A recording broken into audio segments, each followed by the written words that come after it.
Cantik. Jadi Okey yang jadi.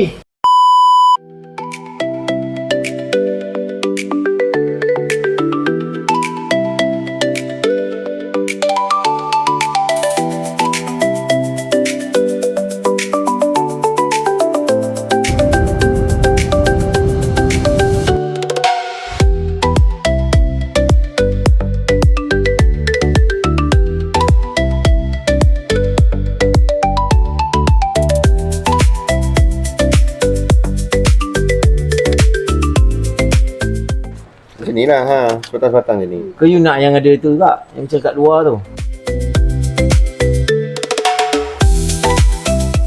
kat sini kita lagi cepat lah pasang Lebih kurang lah. Cantik. Jadi Okey yang jadi. Okey, saya dengan Tuan Nabil, alhamdulillah saya dapat kolaborasi dengan Abang Nabil. Alhamdulillah. Dapat buat owning lah, insyaAllah. Kita tengok hasil dia Siap kerja. semua nanti. Kita tengok macam mana hasil kerja Aspia Gate. Okey. Aspirasi owning rumah anda.